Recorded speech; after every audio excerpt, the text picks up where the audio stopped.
नमस्कार मित्रों, स्वागत है आप सभी का सनातन ज्ञान लोक में। आज हम जानेंगे परमात्मा को पाने का सरल मार्ग है प्रेम। इससे पहले अगर आप कुछ नया सीखना और जानना चाहते हैं तो चैनल को सब्सक्राइब जरूर करें और वीडियो को अंत तक जरूर देखें ताकि आपको सही और पूरी जानकारी मिल सके। आत्मा प्रेम का स्वरूप है और प्रभु को पाने का साधन है। हम ध्यान, योग, साधना, पूजा पाठ आदि सब इसलिए करते हैं ताकि हमारे अंतर में उस प्रभु के लिए प्रेम जगे। प्रेम ही परमात्मा को पाने का सबसे सरल साधन है। यह ज्ञानोमी उपदेश 6 फरवरी को संत कृपाल नगर स्थित विशाल सत्संग हाल में विदेश व देश के कोने कोने से जुटी 40,000 से भी अधिक श्रद्धालुओं की संगत को संबोधित करते हुए स्वामी दिव्यानंद महाराज ने दिए। उन्होंने कहा कि यदि मनुष्य को प्रभु से सच्चा प्यार हो जाए तो उसे प्रभु की बनाई पूरी सृष्टि से प्यार हो जाएगा। प्रेम ही प्रभु को पाने का सबसे सरल साधन है। स्वामी जी ने कहा कि यह प्यार अंतर में होता है, इसे व्यक्त नहीं किया जा सकता है। इसमें दुश्मन को भी अपना बना लेने की शक्ति होती है। इसीलिए लव इज द ग्रेट कहा गया है। स्वामी जी ने कहा कि संतों का प्यार करने का ढंग निराला है। संत इसके लिए जीवन भर साधना करते हैं, ध्यान लगाते हैं और प्रभु को अपने अंतर में केंद्रित करते हैं ताकि मन वश में रहे और संसार रूपी माया में न भटके। ध्यान व साधना से जब मन केंद्रित हो जाता है तब ज्ञान हमारी आत्मा के अंतर में आ जाता है। उन्होंने कहा कि अनपढ़ अंधकार में है ही, लेकिन पढ़ा लिखा उससे ज्यादा अंधकार में है, क्योंकि उसे पढ़ लिखकर ज्ञान का और अभिमान हो जाता है। संसार में रहते हुए मनुष्य इससे कैसे बचे? इसके लिए संतों ने एक ही बात कही है, जिन प्रेम किया तिन्ह ही प्रभु पायो। अर्थात जिसने प्रेम किया उसी ने प्रभु को पाया है। स्वामी जी ने कहा कि प्रभु अपने भक्तों की चिंता स्वयं करता है। जब हम गुरु से प्यार करने लगते हैं तो सब कुछ हमें प्राप्त हो जाता है, लेकिन स्वार्थवश हम उससे प्यार नहीं कर पाते, तब हमारा मन भटकता रहता है। सभी धर्मों के मूल में केवल प्रेम ही ऐसी चीज है जो सबको मिला देती है। जो प्रभु से प्रेम करता है वही प्रभु का प्यारा होता है। ईसा मसीह ने भी कहा है, अपने पड़ोसी से भी उतना ही प्यार करो जितना तुम स्वयं से करते हो।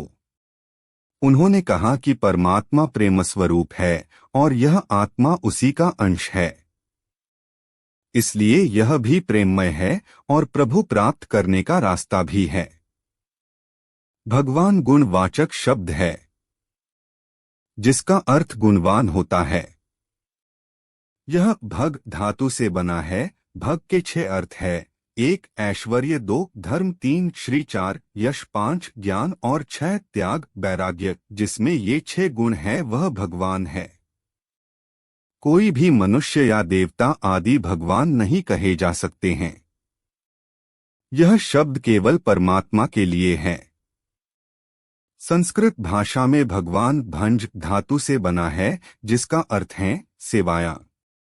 जो सभी की सेवा में लगा रहे, कल्याण और दया करके सभी मनुष्य जीव, भूमि, गगन, वायु, अग्नि, नीर को दूषित न होने दे, सदैव स्वच्छ रखे, वो भगवान का भक्त होता है। भक्तिगत ज्ञान व वास न नित्य, जिसे हमेशा ध्यान करने का मन करता है।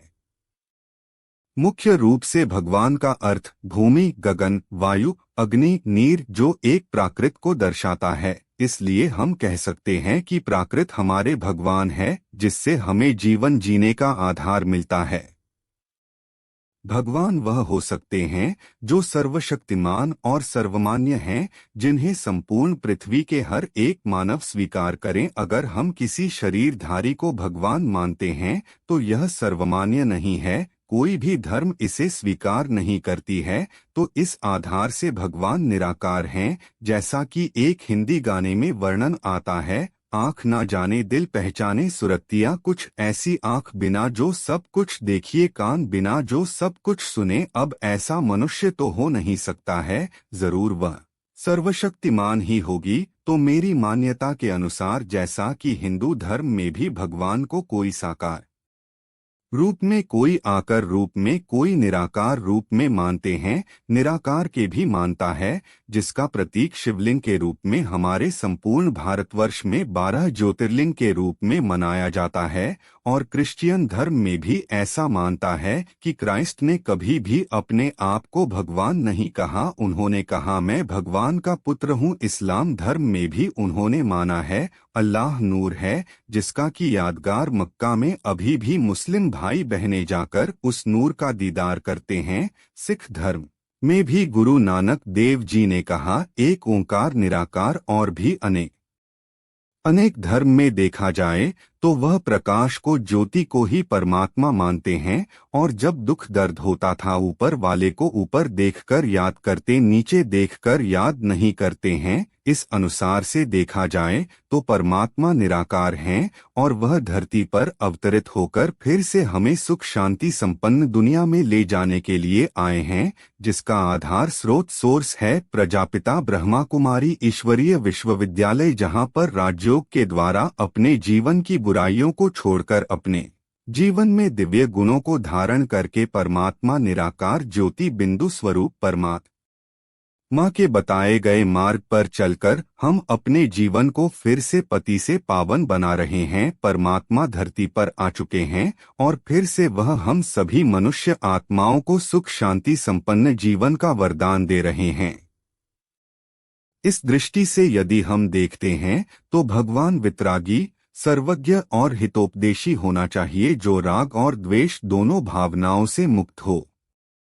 इसका यह अर्थ है कि भगवान विश्व की हर चीज को जानने और देखने की शक्ति रखता हो, परंतु उसमें हस्तक्षेप नहीं करता हो, क्योंकि वह तो संसार से विरक्त हो चुके हैं। आत्मराग अर्थात किसी विशेष व्यक्ति या वस्तु से प्रेम करना, स्वानुभूति रखना, अपनापन जताना, मोह रखना, उसे लाभ पहुंचाना। और द्वेष अर्थात किसी व्यक्ति या वस्तु विशेष से घृणा करना, उसकी उपेक्षा करना, उसे दुख देना, उसका भला बुरा करना आदि। इन दोनों चीजों से मुक्त होना चाहिए। उसे हम भगवान का दर्जा दे सकते हैं, क्योंकि हर व्यक्ति वस्तु में संभाव रखने वाली आत्मा ही भगवान का दर्जा प्राप्त कर सकती है। इस दृष्टि से उसे राग द्वेष से मुक्त होना पड़ेगा। इस दृष्टि से में जैन धर्म में जिस भगवान परमात्मा की व्याख्या की गई है वह इन सब दृष्टि से उपयुक्त मानी जा सकती है।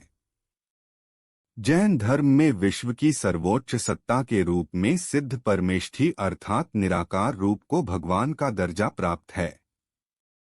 भगवान किसी का भला बुरा नहीं करते। यदि वे भला बुरा करते हैं तो वह उनके ऊपर पक्षपाती होने का आरोप लगाया जाएगा। हमें यह मान्यता अधिक सटीक लगती है कि भगवान किसी का भला बुरा नहीं करते, क्योंकि हर व्यक्ति अपने किए पूर्व कर्मों के अनुसार संसार में सुख और दुख को भोगता है। उसमें भगवान का कोई हस्तक्षेप नहीं होता है। भगवान के लिए जो मान्यताएं अन्य धर्म में घड़ी गई है उसमें उसे दयालु तो कहा गया, परंतु वह अपने भक्तों से कुछ अपेक्षा करने वाला माना गया है। जो उसकी ज्यादा भक्ति करेगा उसे वह में अच्छा फल देंगे, जो उसके लिए उपहार चढ़ाएगा उसे वह अच्छा मानेंगे। और यहाँ तक कि अपने भगवान को खुश करने के लिए पशु पक्षियों की और कहीं कहीं तो मानव की बलि देने की बात को भी कुछ संस्कृतियों में स्वीकार किया गया, जो कि भगवान की दृष्टि से पूरी तरह अनुचित है, क्योंकि भगवान तो सर्वज्ञ, सर्वशक्तिमान, दयालु, करुणावान है। उसे किसी चीज की क्या आवश्यकता, फिर वह अपने भक्तों से अपनी खुशी के लिए कोई उपहार या बलि को क्यों स्वीकार करेगा। भगवान तो दयालु होता है, उसके लिए तो हर प्राणी एक समान ही है, फिर वह अपने लिए किसी पशु पक्षी या मानव की बलि क्यों स्वीकार करेगा। इन सब बातों को यदि हम गहराई से विचार करें तो यह धर्म में आई विकृति के रूप में देख सकते हैं। जिन लोगों को चोरी करने की आदत है वह भगवान को चोर के रूप में पूजता है। जिनको नशा करने की आदतें वह भगवान को नशा करवाता है ताकि वह खुद भी नशा कर सके।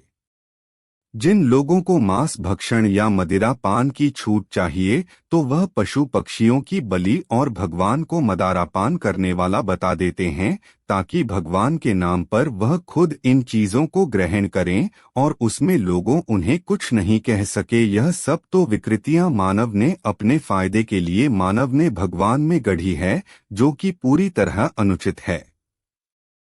श्रमण संस्कृति जैन विचारधारा इन सब विकृतियों से दूरी बनाकर रखती है। वहाँ सत्य, अहिंसा, अचौर्य, अपरिग्रह और ब्रह्मचर्य को महत्वता प्रदान की गई है। जब मानव इन गुणों को धारण करता है तो वह खुद भी भगवान बनने की क्षमता रख सकता है। यह विचारधारा एक सही रूप से भगवान विवेचना करती है। अब निर्णय तो आप स्वयं को ही अपने विवेक के अनुसार करना पड़ेगा। ये थी कुछ जानकारी। अगर अच्छी लगी तो लाइक और सब्सक्राइब जरूर करें। धन्यवाद।